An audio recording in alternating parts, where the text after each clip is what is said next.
local. This is Fox 12 Now.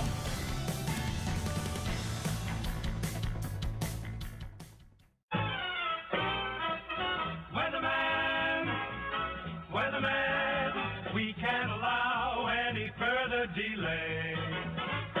So stop your waiting. Welcome, everybody, to the Fox 12 Weather Podcast, episode 148. I'm Fox 12 meteorologist Katie Suniga, joined by so close to being done with her meteorology degree, Yes. Camila Ortiz. Yes, hello.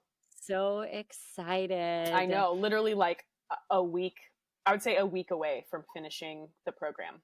Yeah, so I had to balance the program with homeschooling and my kids and the pandemic. COVID, How is it going with you and a newborn, which is not so newborn anymore? Right. Yeah, I want to say like for one semester it was tough, like the fresh newborn, right? And you're like still healing and you're not getting sleep. So that was the thermodynamics and synoptics semester. Of course, perfect timing. Yeah, so that was a little rough, but my professors worked with me. I got some extensions, so it was fine. But since then it's been great. So really no huge deal. Yeah. Oh my gosh. So how many more podcasts do we have to do before we can add the title? What do you think? I mean, maybe one or two more. Yeah. Yeah. I mean, unless we want to wait until I officially take the big exam, but I know some people just finish the program and they're like, okay, that's it. So yeah, maybe in a couple I waited more. until I got the email. Yeah. Said, official. You are getting your bachelor's. I went for the bachelor's. Yeah. So, that's so cool. I've been so excited. Okay. Well, we have, it looks like I may have gotten one. I wanted to show you a picture. Oh. And I somehow lost, where'd my picture go? Here it is. Let's go back. There we go. Oh, that's pretty. Was that from today? That was this morning. Ooh. Isn't it beautiful? That is gorgeous. Yeah, it was a beautiful sunrise today. I love it when we have the clouds, I feel like. I mean, it's pretty when it's completely clear, but I think those clouds just... they add drama. They're like the little frosting of the sky. They just, they kind of make it. I'm really excited about this podcast. I feel like I've had so many opportunities this summer to kind of develop my skills as a podcaster. And so this time around, Camila jumped in to help me out with a few things because I was kind of busy with tsunami stuff yesterday morning. Yeah. And didn't have a chance to start putting stuff together till we got through that. So this is definitely a mix of the two of us this morning. So I'm super excited about that. We're going to touch on recent weather, kind of recap where we're at ending July as we get started into August, look ahead at least the first couple weeks of August, what I'm seeing as of this morning. And then I wanted to bring in some kind of summer versus fall storms. What are we going to start seeing the shift from what we have in August to what we're seeing in September and fall leading into the winter, and why, what those differences are. Yes, our term of the week, of course, is tsunami advisory. Very, good for what we just went through because there was a lot of confusion about watch warning advisory, and then recap kind of what happened, and then some gorgeous viewer photos. Yes, excited about that. Yeah, those are pretty awesome. So starting off, we're last day of the month. We've had 333 hundredths of an inch of rain. Our driest month of the year, July, usually just about, half of an inch, 5/10 there. We've seen on radar this morning just a few little showers kind of passing over the Cascades a little as the system is moving, it's tracking pretty straight north, actually. That's what the I other side was seeing last night. Yeah, other side of the Cascades, lots and lots and lots of lightning strikes going through. Pendleton this morning, probably around 9 o'clock, there were 35 and 30 minutes. Wow. So quite a bit of lightning activity on that side of the region. I went the wrong direction. There we go. And where we're at seasonally right now is this is pretty much it. This is the bottom of the percent per year of the rain that we see. We're right at the base of that. So we are now going to start trending as we get closer toward the middle of the month. But it's really the second half of the month that we see that upward trend of more of the showers. And of course, they are more thunderstorm driven showers that we usually see in August and in September. Our newest drought monitor that's out, I think it was just a couple days ago, We are 55% of the state is in some form of drought, whether that's moderate or severe. And then we do have 43% of the state that is abnormally dry. And then if you're watching, if you look up into that top northeast corner, you will see it's a little bit of creeping extreme. in. Yeah. Yep, it's starting to creep in. So they didn't give the 2%, but I figured if it's 55 drought, 43 abnormal, that 2% must be that extreme that's up there in the corner, which as we get into thunderstorms being a little more, expected, as we get into August, that's a concern for the dry fuels and the low water. Our average first day that we can see 100 degrees, or typically see it, is July 21st. And that happens about 2 out of every 3 summers. This is that one of 3. We did not hit. We got lucky. We did not hit triple digits. We came very close on the 16th. We hit 97. That's the hottest day we've had so far in the season. And you'll see as we go through, all the data, we're not expecting a 100-degree day, although it is possible. Not saying we won't or we will, just it's possible. Now, in case you don't know, 5 is our all-time record of 100-degree days in a summer. We had it 2 years in a row, 2021 and 22. But looking at the graph that we have here, 14, 19, and 20, we had none. 2018, we had 1. 15, we had 2. 16 and 17, we had 3. 23, 24, we had 4, and then 21, 22. So it's a little all over the board, but it is not uncommon to not have a triple degree day, but we still can. So if you look back to 2023, we had a heat wave in the middle of August. And on August 14th, it was 108 in Portland, Vancouver, 107 around, 110 in Troutdale, 105 in McMinnville. So even though we haven't seen one, and we are moving into the warmest month of the year. Yeah, we're definitely not out of the woods yet, that's for sure. We are not, especially when you look at the latest time we've ever hit 100, September 5th in 1944. So it's still possible. Just because we haven't doesn't mean we're not going to, although the next 14 days, 2 weeks, we're not seeing a trend toward that. Yep. So we're ending the month of July with 11 90-degree days or more. On average, we see about 30 of them. Average is 15. That's what I was trying to say there. And somebody was asking me the other day, what do you mean summer? Is it, month to month, number of days, whatever? Meteorologically, June, July, August is the summer. So if you're wondering, when we say each summer, that's when records are kept meteorologically. That's why we say we're finishing up meteorological summer and going into fall. So by the time we end August, on average, we will have at least 4 more 90-degree days. Okay, so I wanted to look back. I think you did this podcast with Mark. This was back at the beginning of July. Yeah. So this was the Euro 500 anomaly heights on the 5th, looking at later, a few days later, the next Monday. There's a low that is unseasonably low in the latitudes out of the Gulf that we've been watching. And then we have a high kind of over us, kind of giving us the ridge as we went through. Then if you shift to the Euro just a few weeks later, it's almost the same thing. So not much of a change from what the prediction was at the beginning of the month to when we got closer to the end, except for the fact that the low's a little farther up into the Gulf of Alaska there. Take that to what we had just a couple days ago looking at these next 2 days. I mean, they just this is the graph. I mean, copy paste. Yeah. Now we didn't reach 90 yesterday. Those clouds. Yeah. Kept us in the mid 80s. Yep, we hit average. We hit 84, right where we were supposed to, but we only got that one more 90-degree day. So on average, we start off at 84, which we will see tomorrow, and the month at 80. Not much of a shift in our temperatures. Like I said, it's the warmest month of the year, and the second wettest, although it's only like 0.03 of an inch more. Yeah, pretty much almost identical to July as far as rainfall goes. Yeah. Pretty much. So that's what we're looking at.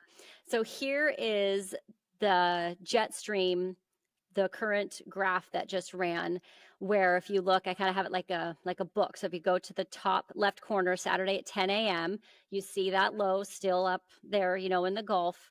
But if you moved over to Monday at 4 a.m., do you notice that cutoff low that's kind of right on the border there? Yeah. So this is the graph showing it there. Then if you go to the bottom corner, it basically moves across kind of up over Oregon and Washington. And then the far graphic to the bottom right, it's now, you know, basically rejoined the jet stream and is moving on, and the ridge kind of continues to build after that. The CPC 6 to 10 day outlook, if you think about where that low is and how it's moving, you know, it would be warmer in the southwest and cooler to the northeast for the temperatures. And that definitely tracks with, you know, several other models. So it seems pretty good across the board. Rain wise, it's a little opposite. It shows more wet to the northwest and drier to the southeast. But on average, that northwest corner of the state looks like it could be leaning toward being above normal rain, and then the southwest corner would be a little drier. Okay. I usually put my two my animated graphics of the movement at that 500 millibar height, the anomaly, next to each other, but I wanted to isolate them here because it's really interesting. This is where they start to clash. So this is the Euro, and if you watch, it has that low just sitting and spinning up in the Gulf, and then it has this other one that kind of start over right at the beginning. So this one that breaks off comes down right through here. That's the one that we were seeing. But then once we get through, see that other one kind of comes down, sort of spins out, almost retrogrades a little, and then goes back up. So the Euro has this cutoff low kind of sitting over us for a couple of days before it gets absorbed and moves back up. And contrast, this is the graph. There's the first one, just like every other one, but it has the high pushing it. You see it moves it up. It never actually comes in. The high builds up over to our west and keeps that second one from dropping down, which would obviously leave us with a little still has that initial cutoff low, but then not that kind of second wave. Yeah, once you get out to the second half. So there's definitely some disagreement, you know, what's going to happen in the end of the 2 weeks. But if you look at the temperatures, they're trending the same. It does have Monday a little cooler, the GFS does. And then they have different days that we hit 91. So the Euro has us hitting it on Monday, and the GFS has us hitting it on Wednesday. But for the most part, looks like the Euro has us trending a little cooler, more low to mid 80s, and the GFS has us a little higher, a little warmer, but that's obviously likely due to that second cutoff low not coming through. And then if you look at rain, they're almost both. I mean, although the GFS has less members in the ensembles, they're about half. About half of them show something coming through. I can't see up close because it's really little. I have to put my glasses on. I think that's like a Thursday, Friday. Yeah. Could be Friday into Saturday too, but yeah. Somewhere in there. Similar timelines for both of them. About half of the members on both the graph and the GFS actually show us getting something toward the end of I can't even see from here. I made glasses. Maybe the dates on it is what I'm trying to see. Oh, I can't tell. That's okay. Yeah, I think but it's Friday into Saturday. Next week, right? Yes. Yeah. So both of them are showing something. The GFS definitely has some more wet members than the Euro does, though. I see a little more blues and greens on that one. But then I pulled in this one. This is the 16-day anomaly and the 15-day on both of them. And you'll notice that the GFS actually has us drier, like negative, than average. So, which makes sense if it thinks that ridge is going to be, blocking another low pressure system. But either one of them, if you look over on the Euro, if you look down through the metro and the valleys, it's still not wet. You know, they both have at least the metro and valleys dry. Just the Euro has the coast and the Cascades a little more wet. So to me, no matter what way I slice it, it's mild again. The first couple weeks. So I didn't shift anything on the 7-day this morning from what we had. I didn't see anything that I felt was like a new model run came in and, we really have to change this or that. I think there is a chance that we might be a little cooler Monday, or we might shift those days a little as we get closer to them. But Yeah. I think everything's trending a little cooler for the first week of August. And then we'll see what happens with that second cutoff low, whether the GFS or the Euro. And as we've seen, cloud cover plays a really big role in those temperatures. So if we get more of those clouds in there, that could keep us maybe into the mid 70s on Monday.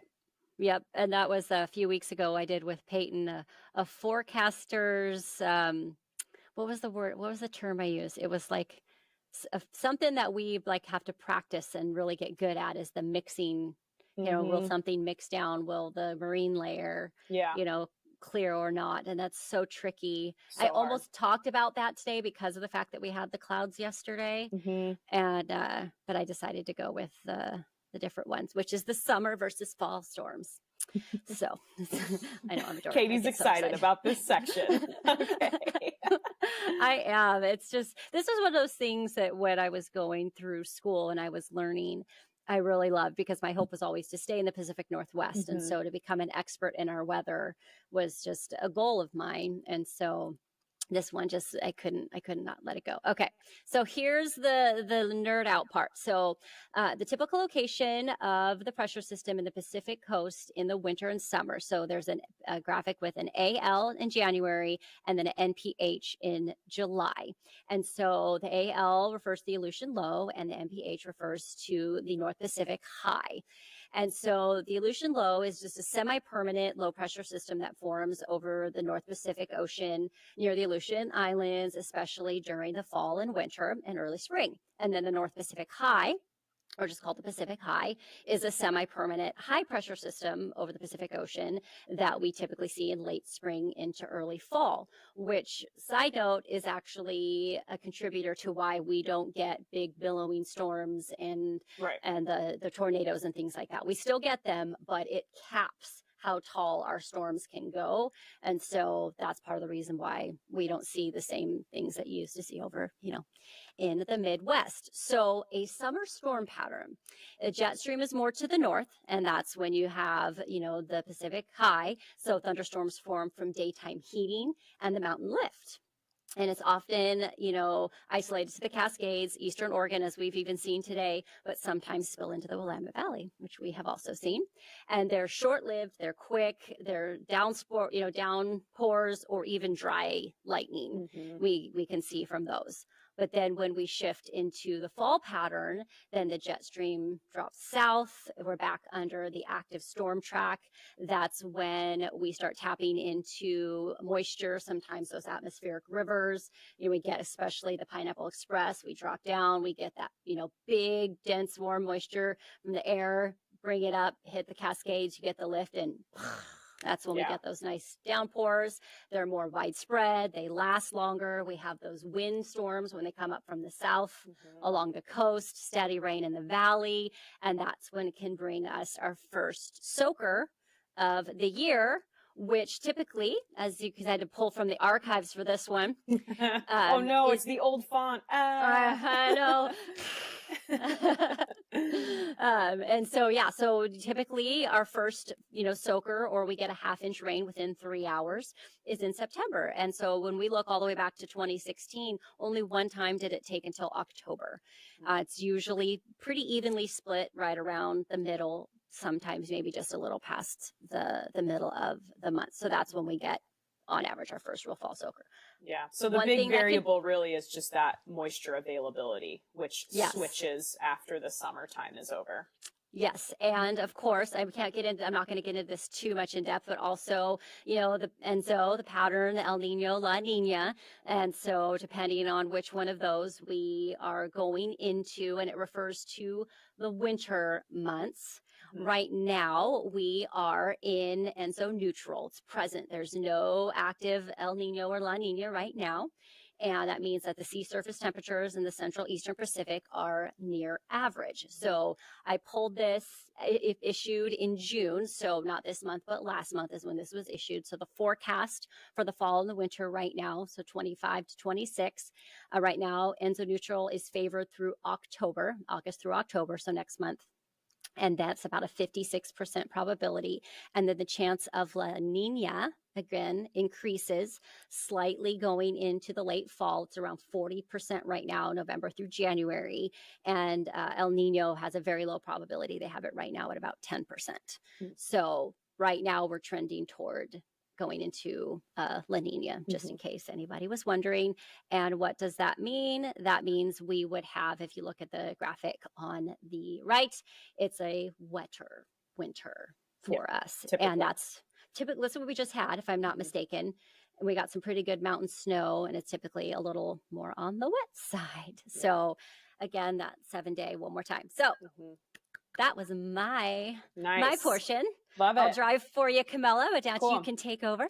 Yeah, well, I mean, this was an exciting, thing that happened a couple days ago, right? On the 29th, this 8.8 magnitude earthquake hit off the coast of eastern Russia, and it kind of sent, to be honest, newsrooms across the globe into a bit of a tailspin, because 8.8 magnitude earthquake is no joke. That's the 6th strongest in our history. So we know that when an earthquake happens along the Pacific Ring of Fire, that triggers tsunamis. So I just pulled this snapshot from the National Weather Service Portland's X or Twitter account, whichever one you still want to use, because I figured our term of the week should be tsunami advisory, and we should kind of go over what the different alerts and advisories mean, because I know there was a lot of confusion initially when all of this was happening on the 29th, on Tuesday. So by the way, as an aside, I want to say the National Weather Service did an excellent job with steady updates, links, information. I mean, not just on 100%. Their public facing platforms, but, we have threads on a Slack channel, and they were just doing a great job getting out information. So anyway, kudos and applause to our partners. And thank you. At the National Weather Service. Oh, man. Yeah. Okay. So this tweet was from 8 p.m. on Tuesday. So you can see a map of our coastline. It's highlighted in yellow, and it says advisory. And then it kind of runs you through, the facts, the earthquake, what time it happened, where. So what does advisory mean? This is pulled directly from NOAA and National Weather Service. And an advisory is issued when a tsunami has the potential to generate strong currents or waves. The threat may continue for several hours. Appropriate actions need to be taken by local officials, et cetera, et cetera. But at no point in this are you reading flooding is likely, we're expecting inundation, you need to evacuate to higher ground. So a tsunami advisory is the lower end of things. And I should even back up more. Initially, when we know an earthquake happens and it could trigger a tsunami, you get a tsunami watch. So that's what happens first. And this is kind of confusing because people think this is a tiered system where like advisory is an upgrade from a watch, which I suppose you could argue it is, but watch is more so just we kind of don't know what's happening yet, and it's going to branch either into advisory or warning. Does that make sense? It does. And to me, it's exactly the same thing when you're looking at winter weather stuff. When you're in a watch, it's timeline based. Yes. It's not severity based. So it's just, hey, we see something out in the future. We have an eye on it. And then as it gets closer, then it's the same thing.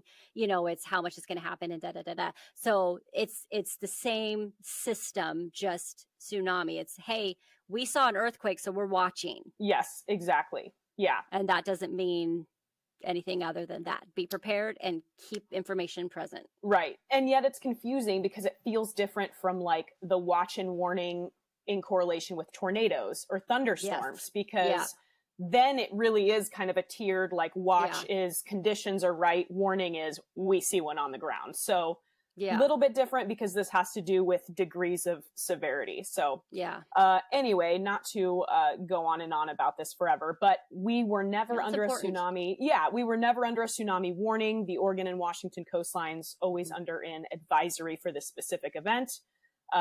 So wasn't a widespread threat, but definitely, seas a little bit more churned up. You can see erratic waves. You wouldn't want to be in or near the water for sure. But you don't need to evacuate. Correct. But you don't need to find higher ground. Yes. Nope. Yeah. Mm-hmm. Yep. And actually there was a really good story. Now I can't remember which reporter did it. Was it Julia who mentioned making sure that on your phone you have the government alerts triggered on so that you can actually get them? Because I think a lot of us probably have that turned off and don't even know it.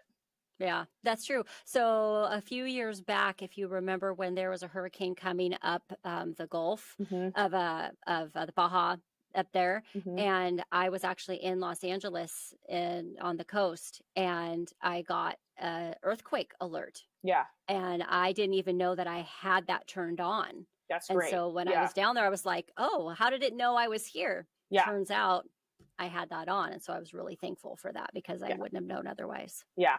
We should all check our phones. Yeah. Okay, so let's talk about what actually happened then. So we discussed what the alerts mean, what the advisory means. So for us, I would say forecasters along our coastline did a great job. They were forecasting essentially 0 to 3 foot waves. That's what we saw here in Oregon and Washington. On the right-hand side, I know it's kind of small, but I pulled the observed max tsunami wave heights there and highlighted the Washington and Oregon location. So you can see, I think the max one was 1.4, maybe 1.4. Yeah, 1.4 there in Port Orford. So yeah, I mean, pretty much a non-event for us. The max wave height period that we kind of saw along the western coast of the US was 4 foot in Crescent City, California. So yep. And to put that into perspective, we can see 4.5 foot waves during summer. Yeah. And we can see 10-foot waves during king tides. Yes.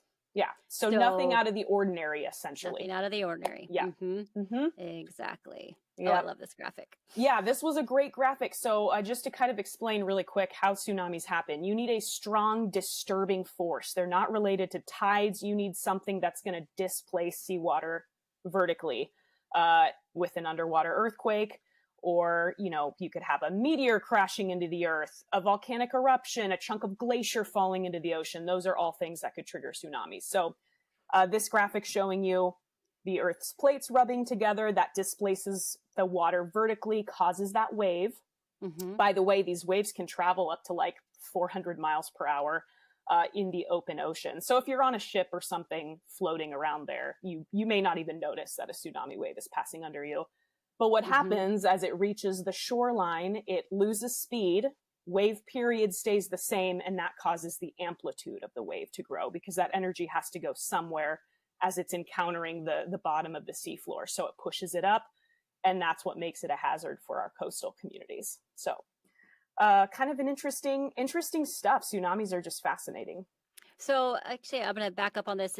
We did a Fox 12 Now live, the digital desk, right after the 10 yesterday at 11 o'clock.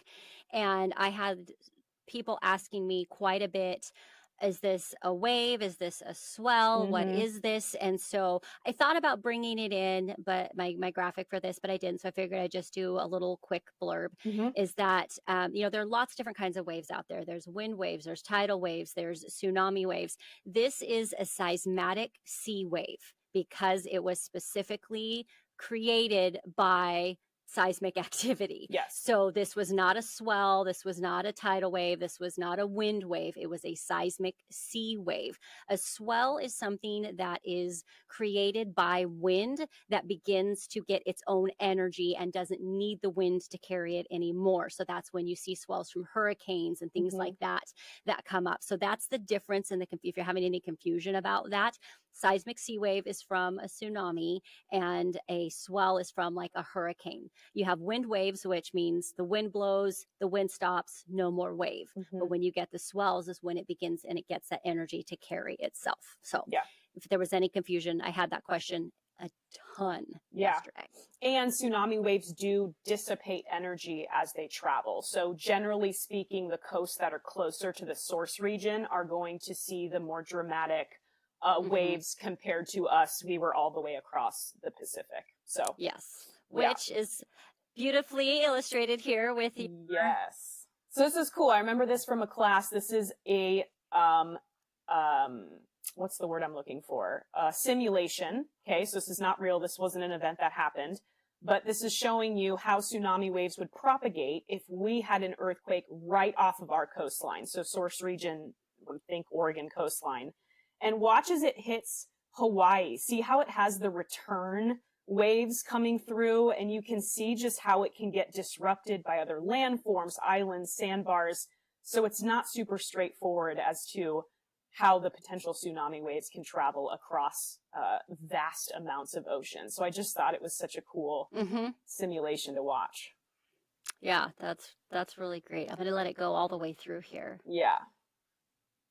Yeah, very, very neat. So, I mean, it goes to show that there's a lot going into those models that are helping forecasters with wave heights. I mean, there's so many different variables to take into account when it comes to tsunami waves. So, pretty interesting stuff. Yeah, that's pretty great. That was awesome. I'm glad you found that and were able to. Yeah, that was credit to Dr. Haney from Mississippi State. Yep. She was my favorite professor. Yeah, she always throws in really cool stuff. So she threw that into one of our presentations for oceanography, and I was like, oh, I'm going to use that. yeah, she's fantastic. Yeah. I really learned a lot from her. One of my favorite projects, I had her for a college writing class in the geoscience, and so I did my paper on, I'm going to have to ask you off camera or off podcast what yours was, but I did mine on atmospheric water harvesting. You maybe didn't even take that class. Did you take that class? It was a whole class dedicated to writing, and basically I wrote how many page paper was it? It was like a 20-page paper on atmospheric water harvesting. You didn't have to take that class? I didn't have to do that, no. Oh man, it was so fun because I got to put writing, which I like to do, but it's not my strongest thing, with my love of science and, you know, meteorology, and put the two together. And she was just so much fun to work with. And it was such a great paper to write. I loved it. I was sad when I was done. Aww. So I sometimes go back and read it just because I like it so much. Okay. It was so fun. It was so fun. I learned so much about atmospheric harvesting. Just crazy. So. Yeah. Viewer pictures. Yeah, let's do some viewer pictures. As always, you can submit these through our app or kptv.com/weather. Very easy. And we love to see weather photos and your pets, please, because we use those for the dog walk forecast. Yes, and we have both the Fox 12 weather app and the KPTV app, the news app. So if you have either one, you can submit them through either of those. Yep. If you have a smartphone. Yep. All right. So this was close to your old stomping grounds, Katie. Yes. Crane Prairie. Yeah, this is what is this? Southwest of Bend? Is that right? Yeah. Kind of closer to Lapine. Closer to yeah, so the Crane Prairie Reservoir, I had to look on a map where this was, but oh my gosh, incredible sunset colors in the sky, cool clouds. So Dan Culpepper, thank you for this one. You can see the mountains in the background. I love our sunset pictures here over the ocean, but let me tell you, some of the sunsets that we got over the Cascades, the Sisters, Mount Bachelor over there, they just were breathtaking, just breathtaking, almost as pretty as the sunrises I get to see now over Mount Hood. Yeah. But I have to say, some of them, they're just jaw dropping. They're so good. Unreal. Yeah. This was a cool picture, I thought, of Mount Hood. We, of course, get a ton of Mount Hood submissions because it is a very photogenic mountain. I loved this one because the background was just kind of this grayish green, and it almost looks like Mount Hood is floating because you've got that layer of clouds kind of by the base. So I just thought it was really cool. And then the trees in the foreground. So this was taken by Earl Larson. Thank you for this. Earl sent a bunch of incredible pictures. I think we used like 2 or 3 in good GDO this morning. It was hard to pick. I think I put another one of his actually after this one too. Yeah, we have too the time lapses in the morning. I love using our Adventure Park Escape camera because we get some of the low clouds like you see there, and they're usually moving to the east, but then you get some higher clouds that are moving to the north, and you can just see just the best visual of the airflow at the different levels, and it looks so like much a fun. River of clouds, like a rippling river. It's really cool. It's so fun. Yeah. And this one, so good. So you've got cloud streets here, which are basically rows of cumulus clouds, and they form parallel to the wind flow when you get these kind of horizontal tubes of rotating air, and then they just continue to get pushed by the upper airflow. So really cool. And the undersides of them are just lit up in this like vibrant pink around sunset. So just such a cool, I mean, they just look like little rows of crops to me. It makes me think of Nebraska. Oh, yeah, I could see that. Yeah. Right? We had a funny moment this morning. I jokingly said to Leah, I said, hey, if you can name these clouds, I'll give you a bonus. And Tony jumps up. He's like, I know, they're mammatus. And I was like, I was like, shoot, I wanted him to be right so bad because I felt so bad calling him out on air. I was like, they're cloud streets. And he was like, oh, I'm like, how about I get you a candy bar? Oh, Tony. He tried. There's so many different kinds of clouds. So yeah, it's hard to keep them straight sometimes. I don't even know them all. I know. Trust me, I have to double check every time. Like I look it up to make sure that I'm saying the correct thing every time. Yes. Yeah. I agree. I know like the really important ones, like the lenticular, the cloud streets, the mammatus, but when you get into like, I try to remember the 3 levels and the ones that do, but the names. I know. That's a lot. It's a lot to do. So I think that's it. I think that's the end of our show there, folks. Hopefully we had some fun information, new information, something that maybe got you thinking. I'm always looking for interesting topics to dive into, especially I do kind of a weather segment on Fox 12 now with Greg and sometimes by myself. So if you guys ever want us to dig into something a little more, something you've seen here or something for a podcast, feel free to email it over to us. We'd be happy to tackle those for you and have some questions and answer. It's what we're here for. That's right. To help. And we get to geek out on these things. We don't get to do it on air. We just have to tell you the weather. We don't get to tell you the fun stuff. Yes. All the nitty gritty details. That's why we love this podcast. And the reason why we're here is because we all enjoy these details so much. So thank you so much for joining us. Hope you guys had a nice July and you're looking forward to a pretty mild start to our August because it doesn't look like we have any real active weather coming our way. That'll do it for us today. Have a great one. See you next time. And hesitating